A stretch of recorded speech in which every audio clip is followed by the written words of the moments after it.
नमस्कार दोस्तों, मैं हूं संदीप शुक्ला और मेरे चैनल कॉम्पट्यूब डेप्थ में आपका स्वागत है।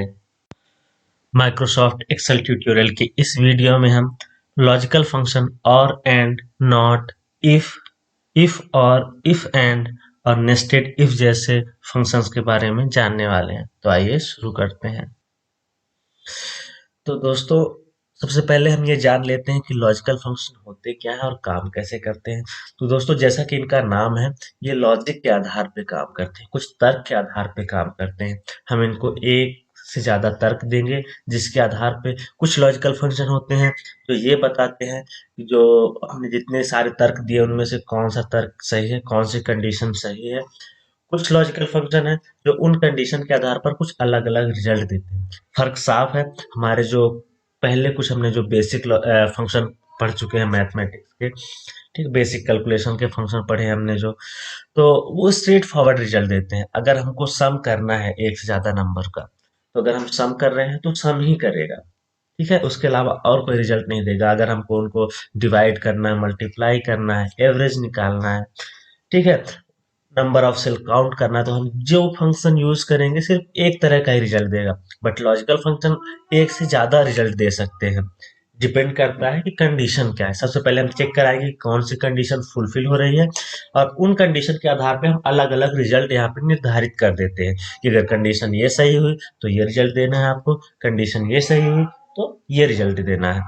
ठीक है दोस्तों, अब वन बाय वन सारे हम लॉजिकल फंक्शंस को जान लेते हैं। दोस्तों, और फंक्शन से हम शुरू करते हैं।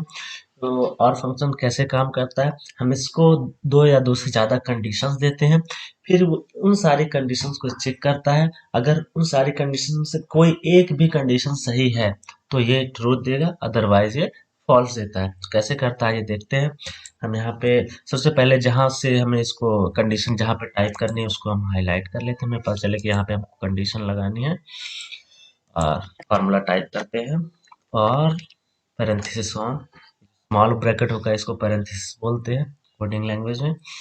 उसके बाद पहली कंडीशन हम देंगे यहाँ पे। तो हम कंडीशन लगा रहे हैं कि यहाँ पे अगर वैल्यू जो हो 15 से कम हो, ठीक है, तो मैं सबसे पहले उस सेल को सेलेक्ट कर लेता हूँ जहाँ पे हमें कंडीशन लगानी है। उसके बाद लेस देन 15, अगर ये 15 से कम हो तो कंडीशन 1 है तो ये ट्रू देना चाहिए। ठीक है, मेरी पहली कंडीशन है कि अगर यहाँ पे लिखी हुई वैल्यू 15 से कम है तो ट्रू दे दो आप। ठीक है, मेरी दूसरी कंडीशन है, मैं वापस उस सेल को सेलेक्ट कर लेता हूँ। अगर ये ग्रेटर देन हो, सॉरी, ग्रेटर देन हो, तो किससे ग्रेटर देन हो, 50 से, तो ये ट्रू दे दे।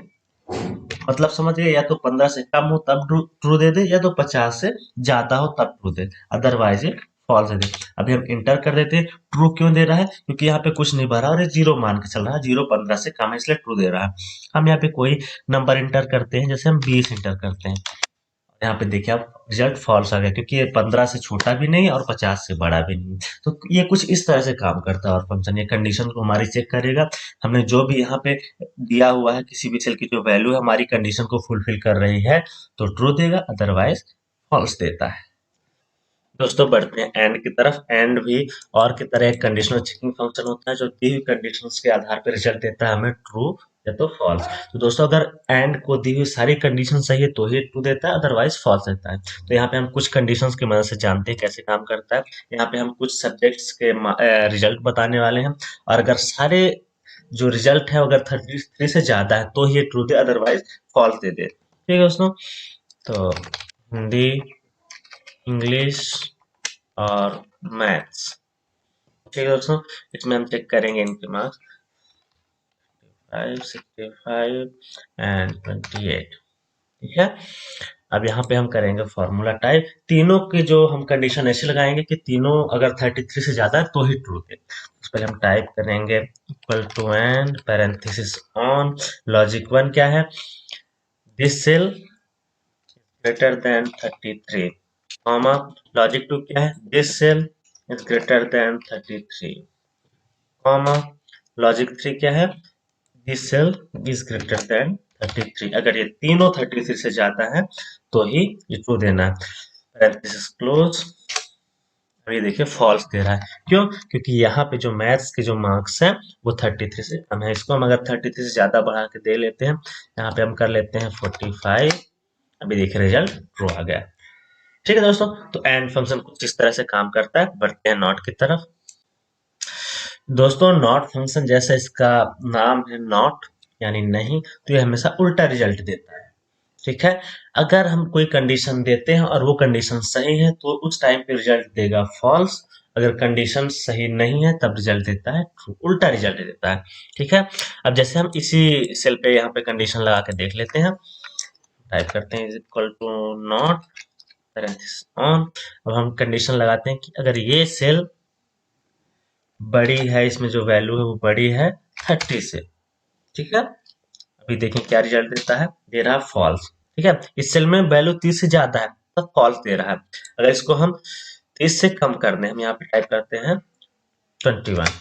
अभी देखिए ट्रू दे रहा है। ठीक है, तो कंडीशंस अगर सही है तो फॉल्स देगा, कंडीशन सही नहीं है तो ट्रू देगा, उल्टा रिजल्ट। दोस्तों बढ़ते हैं इफ की तरफ। इफ एक लॉजिकल फंक्शन है जो हमारी दी हुई कंडीशन के आधार पर हमारे दिए हुए फंक्शन परफॉर्म करता है। अगर कंडीशन सही है तो पहला फंक्शन परफॉर्म करेगा, कंडीशन सही नहीं है तो दूसरा फंक्शन परफॉर्म करेगा। ठीक है, तो हम एक एग्जांपल की मदद से इसको देखते हैं इफ कैसे काम करता है। ठीक है, जैसे मान लीजिए यहाँ पे किसी स्टूडेंट के हिंदी का मार्क्स है, मान लीजिए यहाँ पे 55। ठीक है, अब मुझे बताना ये हिंदी में पास है कि फेल। ठीक है, पासिंग मार्क्स हम 33 मान के चलते हैं। हम यहाँ पे इसका फॉर्मूला टाइप करते हैं इक्वल टू इफ ऑन। ठीक है, इसका जो सिंटेक्स होता है, सिंटेक्स से मेरा मतलब इसका स्ट्रक्चर। ठीक है, कोडिंग लैंग्वेज में सिंटेक्स बोलते हैं। तो इफ के बाद सबसे पहले हमें कंडीशन बतानी होती है। ठीक है, कि क्या कंडीशन है मेरी, कि जिसको ये चेक करेगा। फिर उसके बाद मैं पहला रिजल्ट लिखता हूँ कि अगर कंडीशन सही हुई तो क्या आपको करना है। वहाँ पहला, वहाँ पे मैं फंक्शन या कि कोई रिजल्ट होगा वो लिखूंगा। ठीक है, उसके बाद दूसरा फंक्शन या दूसरा रिजल्ट लिखता हूँ कि अगर कंडीशन सही नहीं हुई तो क्या करना है। ठीक है, उसी आधार पे इफ हमको रिजल्ट देता है। सबसे पहले हम लॉजिकल फंक्शन यहाँ पे लिख देते हैं। लॉजिकल फंक्शन क्या है, अगर ये 33 से ज्यादा हो। ठीक है, तो मैं यहाँ पे क्लिक करूंगा इस सेल को, उसका देखिए यहाँ पे सेल एड्रेस आ चुका है। ठीक है, उसके बाद ग्रेटर देन 33, ये हो गया हमारी कंडीशन। ठीक है, अब इसके बाद लगाऊंगा कॉमा। अब उसके बाद मैं बताऊंगा कि अगर ये कंडीशन सही है तो आपको क्या रिजल्ट देना है। तो मैं यहाँ डबल कोट्स के अंदर टाइप करूंगा पास। ठीक है, जब भी हम कोई टेक्स्ट जिसको हम चाहते हैं कि माइक्रोसॉफ्ट एक्सेल एक टेक्स्ट की तरह रीड करे, नंबर की तरह रीड ना करे, उसको हम डबल कोट्स के अंदर लिखते हैं। ठीक है, तो पास एक टेक्स्ट की तरह रीड करवाना चाहते हैं, इसलिए इसको डबल कोट्स के अंदर रखूंगा। उसके बाद वापस कॉमा। अब यहाँ पे हमें बताना है कि अगर ये कंडीशन सही नहीं हुई तो क्या रिजल्ट दे। ठीक है, यानी कि अगर ये जो मार्क्स हिंदी का अगर 33 से ज्यादा नहीं तो क्या रिजल्ट दे। तो यहाँ पे मैं डबल कोट्स के अंदर टाइप करूंगा फेल। ठीक है, पैरेंथेसिस क्लोज करूंगा एंड इंटर। ये नंबर 55 है, 33 से ज्यादा, इसलिए यहाँ पे पास आ रहा है। यहाँ पे आप कोई दूसरा नंबर इंटर करके देख लेते हैं 20, और ये देखिए आ गया फेल। ठीक है, तो ये हमारी दी हुई कंडीशन को चेक करके उसी के आधार पे रिजल्ट देता है। तो दोस्तों अभी तक हमने इफ फंक्शन के बारे में सीखा, जहाँ पे कंडीशन के आधार पर हम रिजल्ट प्राप्त कर रहे थे, कंडीशन ट्रू है या कि फॉल्स। पर क्या हो अगर आपके पास एक से ज्यादा कंडीशन हो, उस स्थिति में हम और एंड का इस्तेमाल करते हैं। और एंड फंक्शन जो कि हम ऑलरेडी सीख चुके हैं, उसको हम इफ के साथ कैसे इस्तेमाल करेंगे आइए देखते हैं। तो मान लीजिए हमारे पास एक स्टूडेंट के दो सब्जेक्ट के मार्क्स हैं, किसी में उसको 45 मिले हैं और नेक्स्ट में उसको मिले हैं 65। ठीक है, अब मेरी कंडीशन ये है कि इन दो सब्जेक्ट में अगर किसी भी एक सब्जेक्ट में वो पास है तो हम उसको पास डिक्लेयर कर सकते हैं। मतलब हमारे पास कंडीशन के दो पार्ट हैं, या तो इसमें पास हो जाए पहले सब्जेक्ट में तो भी पास है, या तो फिर दूसरे सब्जेक्ट में पास हो जाए तो ही पास है। ठीक है, तो कैसे करेंगे देखिए। हम यहाँ पे टाइप करेंगे equal to if parenthesis on. अब लॉजिकल टेस्ट की जगह पे हम और फंक्शन यूज करेंगे। ठीक है, तो हम यहाँ पे टाइप करेंगे और पैरेंथेसिस ऑन। हमारा लॉजिकल टेस्ट 1 क्या है कि जो ये सेल है ये ग्रेटर देन 33 होना चाहिए, कॉमा लॉजिकल टेस्ट हमारा 2 क्या है, ये सेल 33 से बड़ा होना चाहिए। ठीक है, दोनों हमारे लॉजिकल टेस्ट हो गए, पैरेंथेसिस क्लोज। ठीक है, ये तो हमारा हो गया लॉजिकल टेस्ट, पूरा एक लॉजिकल टेस्ट हो गया। उसके बाद अगर ये कंडीशन हमारी जो हमारा और ये जो लॉजिकल फंक्शन हमने लगाया ये ट्रू रिटर्न करता है, मतलब दोनों में से किसी एक में भी अगर 33 से ज्यादा है तो क्या रिजल्ट देना चाहिए, तो मैं यहाँ पे डबल कोट्स में लिखूंगा पास।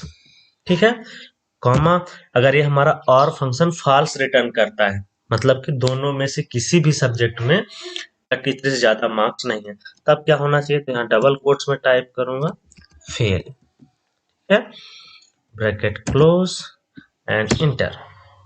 अभी देखिए पास दिखा रहा है। ठीक है, दोनों सब्जेक्ट में 33 से ज्यादा, एक में मैं कम कर देता हूँ, यहाँ पे करता हूँ 20, इंटर। अभी पास दिखा रहा है क्योंकि अभी स्टिल एक सब्जेक्ट में 33 से ज्यादा है, मैं इसमें भी कम कर देता हूँ, इंटर। अभी देखिए फेल आ गया। ठीक है, तो यहाँ पे इफ और के साथ कैसे काम कर रहा है आपको समझ में आ गया होगा। फिर अगर मुझे ये हो कि अगर दोनों सब्जेक्ट में 33 से ज्यादा हो तभी पास दिखाए, ठीक है, मतलब ऑल कंडीशन सेटिस्फाई हो तभी ट्रू दे, तो वहां पे हम इफ के साथ एंड का उपयोग करेंगे। ठीक है, तो देखिए एंड कैसे करेंगे उपयोग इसके साथ, तो हम टाइप करेंगे equal to if parenthesis on, यहाँ पे एंड फंक्शन लगाएंगे, लॉजिकल टेस्ट 1 ये greater than 33, comma logical test 2 ये ग्रेटर देन 33, पैरेंथेसिस क्लोज। ये हमारा हो गया लॉजिकल टेस्ट। अगर हमारा लॉजिकल टेस्ट ट्रू रिटर्न कर रहा है तो रिजल्ट क्या होगा, पास। ठीक है, लॉजिकल टेस्ट अगर हमारा फॉल्स रिटर्न कर रहा है तो क्या होगा, लॉजिकल यहाँ पे रिजल्ट फेल। ठीक है, ब्रैकेट क्लोज इंटर। ठीक है, अभी फेल आ रहा है।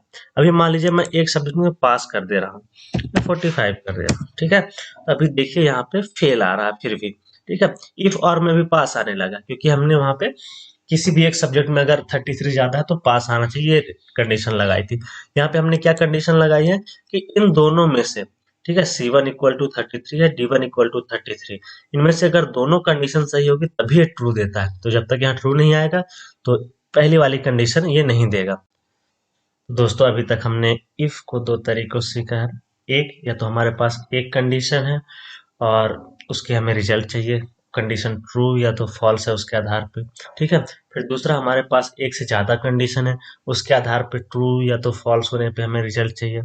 फिर क्या हो अगर हमारे पास एक से ज्यादा कंडीशन हो और हमको एक से ज्यादा रिजल्ट भी चाहिए हो, तो उस कंडीशन में इफ का इस्तेमाल कैसे करेंगे, तो उसको हम बोलते हैं नेस्टेड इफ। हम इफ फंक्शन का इस्तेमाल बार बार करेंगे हर एक कंडीशन के लिए, और अगर वो कंडीशन सही है, ट्रू रिटर्न कर रही है, तो उस केस में क्या रिजल्ट होगा, फिर दूसरी कंडीशन अगर वो कंडीशन सही है तो क्या रिजल्ट होगा, इस तरह करके हम काफी सारे इफ लगाने वाले हैं, उसको हम बोलते हैं नेस्टेड इफ। तो यहाँ पे हम एक उदाहरण की मदद से नेस्टेड इफ का इस्तेमाल करना सीखेंगे। हमारे पास एक स्टूडेंट का रिजल्ट है जिसको हम यहाँ पे भरेंगे, और उस रिजल्ट के आधार पे यहाँ पे हम नेस्टेड इफ फॉर्मूला लगा के बताएंगे कि उसे कौन सा ग्रेड मिला है। अगर 85 से ज्यादा है तो ए ग्रेड, ठीक है, 70 से ज्यादा है तो बी ग्रेड, या फिर आपका 55 से ज्यादा है सी ग्रेड, उससे भी कम है तो डी ग्रेड। ठीक है, तो कैसे करेंगे देखिए, हम यहाँ पे सबसे पहले टाइप करेंगे equal to if parenthesis on, अब लॉजिकल टेस्ट 1। ठीक है, हम इस सेल को सेलेक्ट करेंगे, ये अगर ग्रेटर देन है किससे, 75 से। ठीक है, तो अगर ये कंडीशन सही हुई तो क्या रिजल्ट देना चाहिए, तो हम डबल कोट्स में टाइप करेंगे ए। ठीक है, उसके बाद कॉमा, अब हम वापस से एक और इफ लगाएंगे। नॉर्मली इफ में होता क्या है, यहाँ पे हम अगर ये वैल्यू, अगर ये कंडीशन ये सही नहीं हुई जो हमने कंडीशन दी हो तो फिर क्या आना चाहिए वो लगाते हैं, पर नेस्टेड इफ में हम यहाँ पे दोबारा एक बार इफ लगा देंगे। तो हम यहाँ पे टाइप करेंगे इफ पैरेंथेसिस ऑन, और इफ हमारी दूसरी कंडीशन क्या है कि अगर 65 से 75 के बीच में हो, ठीक है, तो होगा ग्रेड बी। तो यहाँ पे मैं टाइप करूंगा, पहले सेल को सेलेक्ट करता हूँ, ये सेल अगर बड़ी है किससे, 65 से, तो क्या होना चाहिए, डबल कोट्स में मैं यहाँ पे लिखूंगा बी, ठीक है, फिर कॉमा, उसके बाद अब तीसरी कंडीशन के लिए मैं फिर से इफ लगाऊंगा, parenthesis on, if d1 is greater then, अब की बार लगाते हैं 55, ठीक है, तो वैल्यू ऑफ ट्री क्या हो जाएगा, सी ग्रेड। और अगर इन तीनों में से कोई भी कंडीशन सही नहीं हुई तो यहाँ पे हम एक डिफॉल्ट कंडीशन बताते हैं कि वो क्या बोलते कि डी ग्रेड है, ठीक है। अभी एक बार वापस से इसका सिंटेक्स पूरा समझते हैं। हमने इफ फंक्शन लगाया, पहली कंडीशन दी, ठीक है, इसको चेक करेगा कि क्या जो रिजल्ट है 75 से ज्यादा है कि नहीं। अगर 75 से ज्यादा होगा तो यहाँ पे ए दे देगा, अगर 75 से ज्यादा नहीं हुआ तब फिर ये अगले स्टेटमेंट में बढ़ेगा, ठीक है। अगर यही पे कंडीशन सही होगी तो इसके आगे जाएगा ही नहीं, ठीक है। अगर ये फॉल्स हो तभी आगे जाएगा, तो मान लीजिए फॉल्स हो गया तो फिर आगे चेक करेगा क्या ये 65 से ज्यादा है। अगर 65 से ज्यादा हो गया, ट्रू हो गई कंडीशन, तो बी दे देगा ग्रेड। अगर ये 65 से ज्यादा भी नहीं हुआ तो फिर और आगे बढ़ेगा, उसके बाद जाएगा चेक करेगा कि क्या वो 55 से ज्यादा है, ठीक है। हमारा जो रिजल्ट है देखता है कि अगर 55 से ज्यादा है तो सी ग्रेड दे देगा। अगर ये भी रिजल्ट सही नहीं हो, यहाँ भी फॉल्स आ गया, तो सबसे जो डिफॉल्ट ऑप्शन इसमें जाएगा और डी ग्रेड दे देगा। उसके बाद हम जितनी बार हमने यहाँ पे इफ फंक्शन यूज किया है उतनी बार हम ब्रैकेट क्लोज करेंगे, 1 2 3 एंड एंटर। आपके सामने यहाँ पे डी दिख रहा है रिजल्ट, कि यहाँ पे हमने कुछ भी टाइप नहीं किया। अगर हम यहाँ पे 75 से ज्यादा कुछ टाइप करते हैं, लेट्स से 78, यहाँ पे ए दे रहा है ग्रेड। अगर हम 75 से 65 के बीच में कोई नंबर टाइप करते हैं, 68, देखिए बी दे रहा है। अगर हम यहाँ पे 55 और 65 के बीच में कोई नंबर टाइप करते हैं, 60, सी दे रहा है, ठीक है। हम यहाँ पे कोई भी नंबर टाइप करते हैं जो 55 से नीचे है, देखिए डी दे रहा है। तो इस तरह से हम, अगर हमारे पास काफी सारे कंडीशंस हैं और उन कंडीशंस के अलग अलग रिजल्ट भी है, तो हम नेस्टेड इफ यूज कर सकते हैं। तो दोस्तों आज की इस वीडियो में सिर्फ इतना ही। आई होप आपको ये वीडियो समझ में आई होगी। अगर आपको ये वीडियो पसंद आई हो तो लाइक शेयर सब्सक्राइब करना ना भूलें। अगर आप एक्सेल में नए हैं तो हमने बिगनर्स के भी कुछ वीडियो बनाए हुए हैं जिनकी लिंक डिस्क्रिप्शन में दी हुई है। धन्यवाद, आपका दिन शुभ रहे।